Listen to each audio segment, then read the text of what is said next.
This is For Advisors by Advisors. I'm your host, Evan J. Mayer, and today we have a very special guest in Jon Anik. Oh, bells and whistles and all. Arguably the greatest name of any podcast I've been on, For Advisors by Advisors. When your wife Lauren told me that was the name and the concept behind it, I'm all in. So it's great to be with you, brother. It's funny, but I've never interviewed somebody that actually does this for a living. And so you're going to sound better than I do, which is even weirder for me, but I'm going to give it my best. You got a nice bass to your voice, though. I mean, my voice has sort of been honed and crafted over 20 years. I have an identical twin who is probably a full octave below me now at this point from all the damage to my vocal cords. But we're excited to chop it up about something we're very ignorant about. You have noticed that, like a difference in your voice? So I don't notice it. Other people tell me. We do an NFL podcast together called Anik Squared, and a lot of people suggest to us that we can't work together in that capacity because they don't know who's talking if they're not watching it on YouTube. So really, his voice, yeah, it's a little bit of an issue actually as we potentially go into season 3. The reality that we do sound too much alike. But no, he's been told by producers that he's a little bit more nasal and his voice is a little bit higher, which I'll take every day. Yeah, very cool. So for those of you that don't know Jon or know little of him, Jon is the lead play-by-play commentator of the UFC. Started with him in 2012. Took over the lead spot in 2017 when Mike Greenberg left, correct? Yep. And he is also the co-host of the Anik and Florian Podcast, which is doing awesome. We're getting there. It's, I mean, as you well know, it's an interesting business, the podcast game. We started April of 2015. Wanted to start April of 2014. It took me a year to convince my co-host that he could devote a portion of his every Monday to the podcast, because once you start, you got to keep going. What was your thought when you created that? Now, this is 2015. I'm guessing like you knew other podcasts that were out there. You did this for a living. Were you worried that it was going to go against your contract? Did you like have to, when you negotiate contracts, is that something that you have to consistently put in there? Has the UFC ever kind of gone after you and said, you can't be doing this? So I went to the UFC first in January of 2015, and I humbly asked for them to give me a podcast, and they were not going to do that. And so I launched my own podcast, but I did go to them first, and probably 6 months after we launched our podcast, they launched theirs, UFC Unfiltered, and that's absolutely fine. I'd put our show up against theirs every day of the goddamn week. But when Joe Rogan is my broadcast partner now, but he was not at the time. I had called one show with him in 2012, but I certainly had a friendship with him, and he's the impetus for us getting into the podcast game. But ultimately, I wanted to have an outlet after these big UFC shows to get things off my chest. I'm a mixed martial arts fan, and also just to have an outlet to communicate with fans, to give back to the fans. It'll never be behind a paywall. I've always said that no matter what offer comes our way, you will never have to pay for the Anik and Florian podcast. It'll always be free. But when we did it, even in April of 2015, a lot of people suggested that there were way too many podcasts. What are you doing? And now here we are almost 9 years in, and people are creating them every day. It's interesting you say that, because I would wonder your point of view on things. And my guess is you have production constantly in your ears telling you what to do, where to break, so there's probably a lot of times where you want to offer your opinion on something and you just can't. Do you feel that during the show? Absolutely. And I'm not an analyst, right? I'm a play-by-play guy, and there's a pretty big line there, especially in the other sports. Like in pro football, a play happens, the play-by-play guy announces the whole play, and then the analyst has a bunch of real estate to assess what just happened.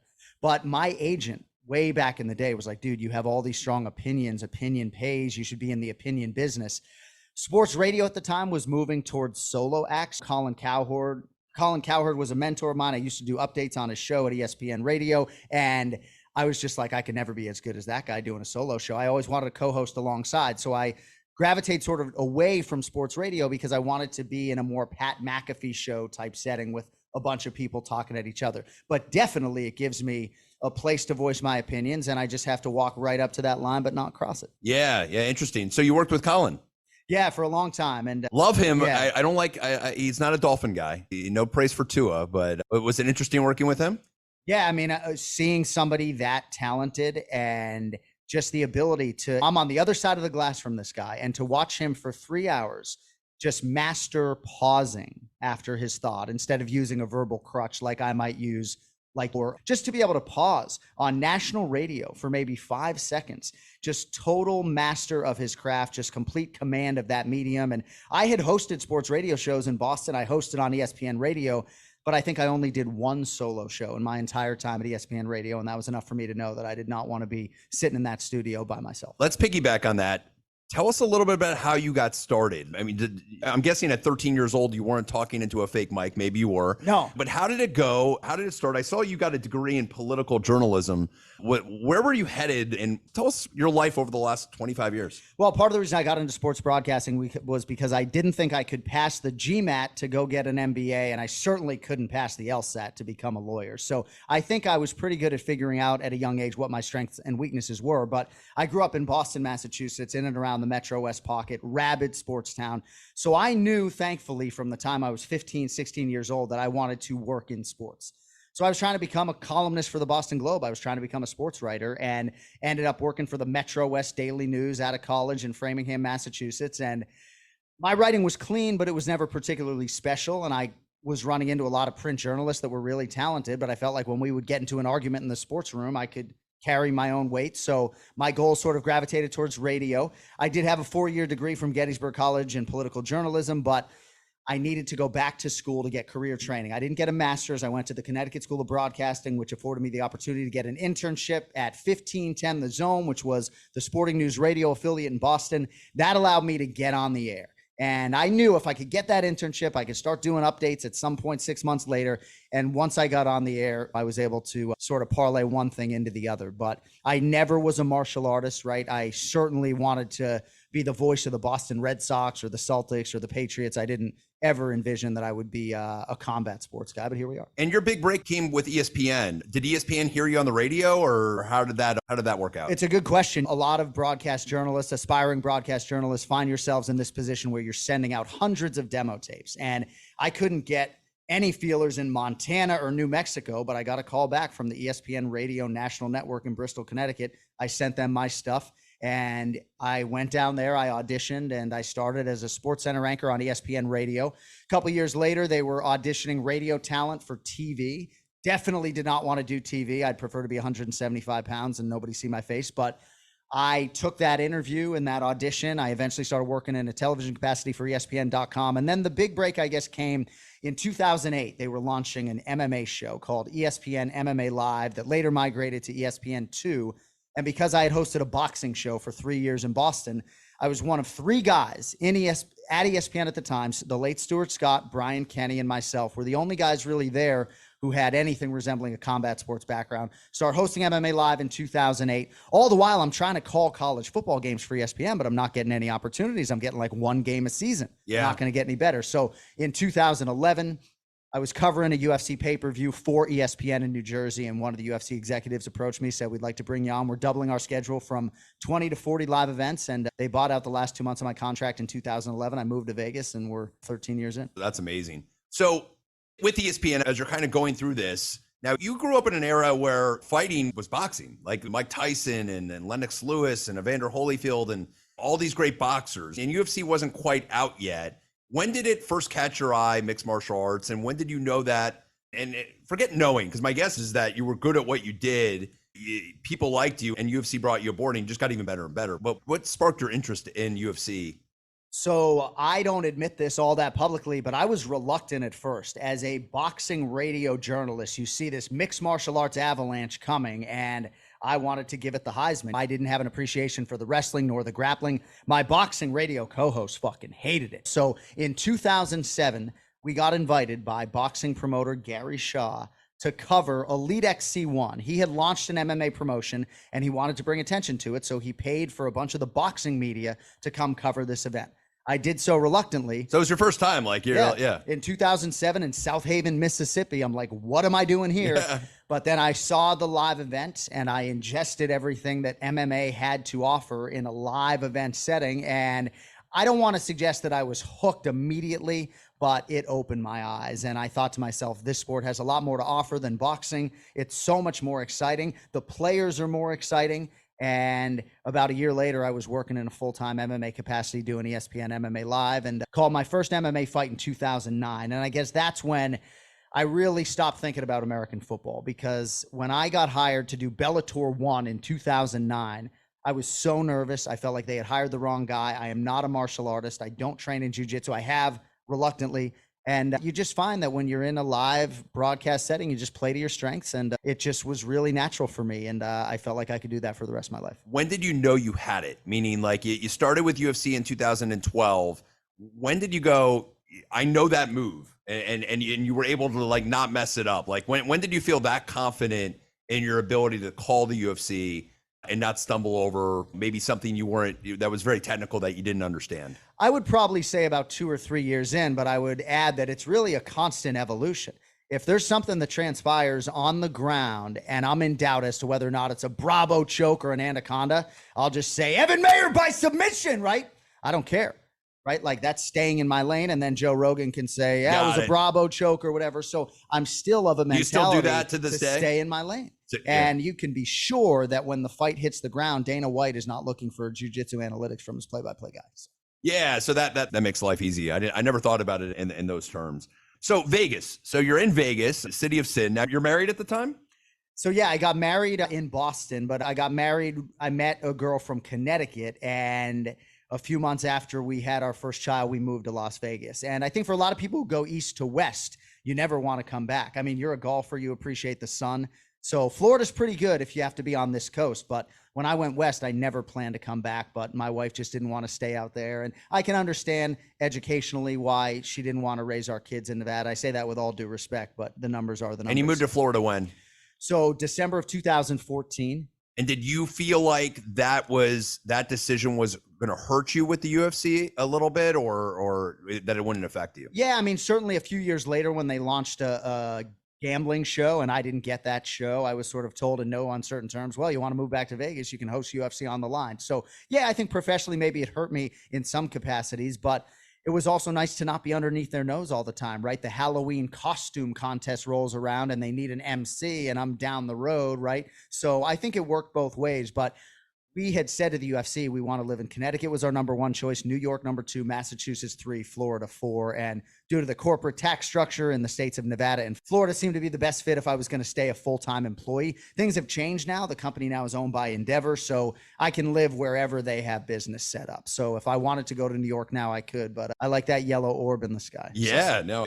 Once you live in Florida, it's very hard to go anywhere else. Yeah. You don't understand unless you live here, right? So talk a little bit about 2017. That's a very pivotal year in your career. You're obviously known, you're doing the UFC events, and Mike Greenberg leaves. How do you find that out? And now you're taking the lead role. What was that emotion like? Well, you're giving me chills because I will never forget where I was when I found out that the company was moving on from Mike and giving me a shot.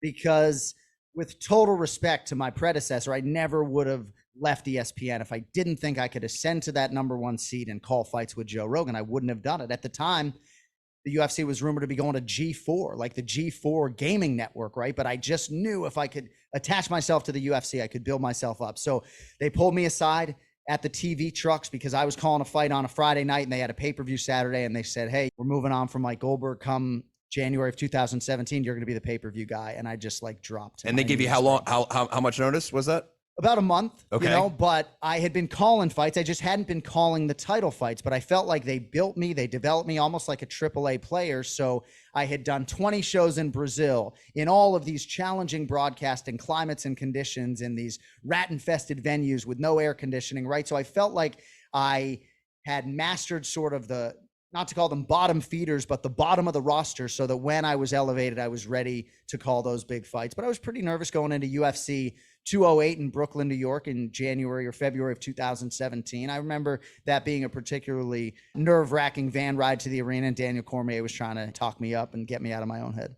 Now, so that was 208, and now we're entering 299. Yeah. So basically, in essence, a third of the time you've been the lead guy. I don't know if you thought about that yet, but about a third of UFC history, you've called those fights, or at least a majority of those fights, or at least been the lead guy on those fights.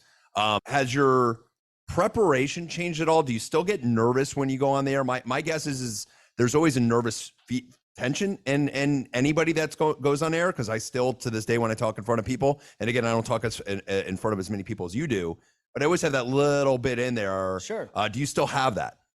So most of my nerves and my anxiety is in the preparation. So the Fridays before pay-per-views, sort of a heightened anxious state. Yeah, I mean, I definitely think there are some butterflies or nerves, the good kind of nerves. when I'm about to call fights. But as soon as you crack a mic and that first prelim starts, any of that stuff dissipates pretty quickly. But yeah, I think it's healthy. Sometimes when I'm up top working the desk and not calling fights, I wish I could channel some of those nerves because I think they can be performance enhancers. I don't think that'll ever go away. I think anybody who's been on stage can relate to that. But dude, preparing for one of these shows, and I say it with all due respect to the pro football announcers who work very hard on their charts, but I might have 30 fighters. So there's always more you can be doing. So I have a lot of anxiety when it comes to being optimally prepared on 30 fighters on a given Saturday night. And do you have like a one producer, two or three that are like constantly feeding you the line, like I guess the stuff that you've pre-prepped fight for to be ready for those moments?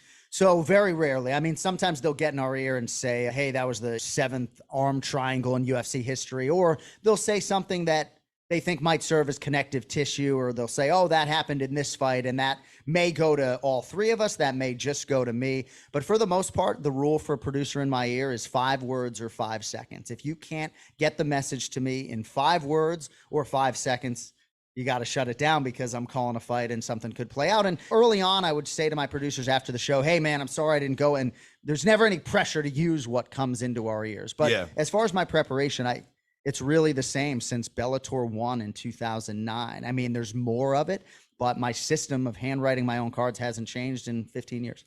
Now, Joe Rogan has a podcast. It's obviously quite popular, as we all know. And he talks about you now a lot. Maybe once every month, he'll go, Jon Anik is the greatest play-by-play guy in UFC history. And to hear that from a guy like him, who you work not only side by side with, but he means it when he says it. How does that make you feel? Like knowing that like 10 years ago, you kind of were the newbie guy in the business, and now you're the guy. No, I mean, his words ring true with so many people, and so many people take his words at gospel that I have people calling me the GOAT all the time, and I'm really feel like I'm in the middle of my career. And I get criticized a lot for being suggestive of certain fighters as being the greatest bantamweight of all time when their careers are incomplete. So it's super flattering, especially coming from him. I mean, he's the ultimate source, right? You can imagine what his words have done in terms of establishing goodwill for me with the UFC executives or Dana White. I mean, it's absolutely enormous. My boss, Craig Borsari, listens to every word of the Joe Rogan Experience, so he hears that a lot. And Joe watches more combat sports than I do, right? So he's comparing me to boxing and MMA announcers that are out there. So it's very flattering, but I just sort of have to keep my head down and really try not to think about that, because if your boss is Dana White, you know that this job could go away pretty quick. Could go on a blackjack table bet. Right, exactly. You never know. So you've hit that precipice. What's it like on a stardom basis? Because Joe Rogan, I remember watching him on, was it News Radio, I think was the show. And then you saw him on Fear Factor a little bit. And then I just started listening to him on his podcast probably 3 or 4 years ago. And he's turned into this guy that every year is just evolving and evolving. And now he's probably more famous than most of the fighters he covers. All. When you walk into these arenas, is it like mayhem? Is security everywhere? Like, is it a little out of body experience? I'd imagine he spends a couple million on personal security every year. He has 2 security officers that are not UFC people that are with him at all times. And it is insane watching him walk into a UFC arena. The adoration that these people have for him is simply insane. And he's earned every bit of it. He was the guy that I put on a pedestal before I was doing this. I just gave him a stuffed goat for Valentine's Day because he's actually the GOAT. So yeah, it's crazy to see his star power. The one thing that's tough about it is just he's so high profile that it makes certain things just a tricky navigation. It's not like I can just invite him to dinner in Miami. It's got to be a private room and everything else. And everybody wants a piece of him all the time. But it's obviously a tremendous honor to be able to work with him on these domestic pay-per-views. And I've said he's going to outlast me. Like, people think he's got one foot out the door because of this Spotify deal. No, he loves it. I mean, it's the greatest sporting event in the world, in our humble opinions, and he's got a front row seat. He essentially invented the medium as far as MMA analytics, so I think he's going to be there forever. Again, with Dana White approving, right. As we always say. I got to talk a little bit about the political environment. So we're in an election year, and UFC, funny enough, became political a little bit over the last 4 or 5 years. And obviously, let's not hide the elephant in the room. Dana White's been very supportive of Donald Trump and calls him a good personal friend. And he comes out to these events now. And the events, from what I see on video, are like oh my God, it's like mayhem. And then I see a video of you like going up to shake his hand. What is that experience like with a guy like Trump kind of coming in, and the cultivation of an arena? Is it really that boisterous? Is it just the videos we're getting? No, it's that boisterous. And I would suggest that his public approval rating has gone up, because the first time we trotted him out there, I don't know that he did this walkout with Kid Rock and Tucker Carlson necessarily, but it was mixed. And now it seems like it's overwhelming approval in all these arenas. But I would take it a step further as far as his friendship with Dana White. They're like really close, and they did a lot of things for each other, especially Trump for Dana way back in the day. But as far as I'm concerned, the first time I met him, he was like, you guys do a great job. I watch you guys all at the time. Like, I get the sense that he's watching our small UFC fight nights. I think he went to 4 or 5 live events in 2023. It almost makes me think he's fucking betting on these things, honestly, because those are when it's a former president, a president of the United States saying, hi, I sit home and watch you guys all the time on Saturday night. That's the foundation of my relationship with this guy. So yeah, even within my own family, there are people that absolutely loathe the guy, people who absolutely love him. And no matter where I stand politically, I guess I just take him for who he is. Tremendously supportive to our broadcast team and to my boss. And I just think he's a good man at his core. You obviously know when he's coming, right? You have to announce him and kind of prepare for it, correct? And when I'm doing my pay-per-view open, right, I can just tell you, like, the Secret Service gets precedence in terms of that space, right? I am a distant second thought when it comes to where are they going to set me up for my opening on camera. Is that a little weird? I'll take it every day of the week. I want him in the building. I really creates energy. Yeah, no doubt about it. And I will say too, like, when the fights are going on, the guy is, it makes me think he's betting on it, because he's totally locked in. Sometimes he even puts the cans on to listen to us. Like, he's there, believe it or not, for the fights. And the interesting part about it too is any other professional sport, you could never talk about him. It'd be like you're the absolute enemy. In that sport, if you're a fighter and you're like a Trump guy, the fans love you. Like it's a complete almost 360 to what you see in I'll call it the big media approach. And it makes me wonder how our left-leaning liberal fighters really feel about the warm embrace, almost leaning into it, even if the foundation of it is just Dana White's friendship with Donald Trump. I mean, you got Dana White speaking at the RNC. I mean, it's really a relationship with a lot of depth, but sometimes I do wonder about the 40% of the roster or so that can't stand the guy and feels like he doesn't like certain groups of people or whatever it is that their beef is. But it's wild, man, having him there. And we get excited certainly when we get the email like, hey, 45 is going to be there. Yeah, very cool. Very cool. Talk about unwinding. Now, you leave a fight, you're all hyped up. My adrenaline, like, if I have a long day and I'm seeing 6 clients, funny enough, it takes me 4 or 5 hours just to kind of calm down. Right. How do you calm down that night? And then how many days does it take? I mean, at this point, my guess is it doesn't take you that long to calm down. Maybe that night it does. Maybe within 2 days, you're probably okay. What's that experience like? So it's very similar to yours. Sometimes it can depend on the night. I mean, we just finished UFC 298 in Anaheim, California, and we had our long reigning featherweight champion, Alexander Volkanovski, get knocked out cold in round 2 by this 27-year-old Spaniard, Ilia Topuria. When something like that happens, I can't shut my brain off at all. So oftentimes I'm on the first flight out. Sometimes I go straight to the airport and fly out on a red eye, but usually I stay up all night and sleep a little bit on the plane. Sundays at home with the family are hell. And then so you're 100% on a plane after the fight. You're never staying the night. Very rarely. I might sleep, like in Anaheim, I slept for 90 minutes because I just couldn't keep my eyes open. But the goal is always to stay up all night and get on the plane, because you feel worse when you sleep 90 minutes. So generally speaking, I can't shut my brain off. The other thing too is I'm drinking some sort of caffeinated beverage or energy drink right up until 11:30, 12 o'clock. So yeah, there's no shutting my brain down. Sometimes when the pay-per-view is lackluster or I have a big obligation on Sunday or Monday, I'll really try to get in bed. Like I went straight from Anaheim to Boston to shoot a DraftKings commercial. So I was sort of thinking, oh, if you can get 2 hours here, it'll probably be good for you. But also too, is like, there's no happier man than me when a pay-per-view is done, right? And that's my reality 13 or 14 times a year. So I think there's elation for you. You get done with 6 clients. For me, I get done with a pay-per-view and you want to have a Jack and Coke and decompress. 100%. Yeah, for sure. The podcast. There's a passion, there's the pay and there's the passion. I think you have both on both now, but the podcast is obviously growing and it's growing significantly from where it was 2, 3, 4 years ago. Talk about your evolution into podcasting. When you first did it, were you like, hey, I'm just going to do this for fun and kind of see where this goes? And then did it just start kind of tumbling from there?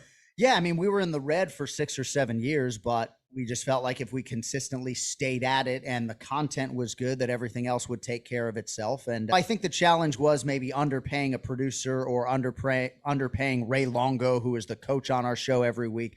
Those were some of the fiscal challenges that we dealt with. But Kenny Florian, who is my co-host, 3 times he challenged for the UFC title, never won it, but he was committed. And once he was committed, I knew we could do it every Monday. And I think that's the big key to our success, is that literally in 9 years, we have done at least 48 or 50 shows without missing a single week. Was he your first guy to go to? Was he the guy you wanted? Yeah, just in terms of, and he was one of my broadcast partners at the time. He's no longer calling fights for the UFC. He works for the PFL now, which has been a little bit of a challenging navigation. But yeah, he was my first choice, to be sure. Ray Longo was my first choice as the coach. We have had one change in producers in 9 years, but that's it. But it can be tricky to bring in money consistently. And we finally got a licensing deal with DraftKings a couple of years ago, and that has really helped the show take. What does that look like? Well, they get full-length episodes on their YouTube channel. And that's a big thing for us to give away, because we were building the Anik and Florian Podcast YouTube channel, which that revenue goes directly into our Bank of America checking account. Right now, we give rights in totality to the DraftKings YouTube channel, and we are their highest ranked show, and we drive their YouTube channel, and they reap all the advertising dollars as well, but they pay us a flat fee that allows me to pay my staff. But we've continued to invest in the business, right?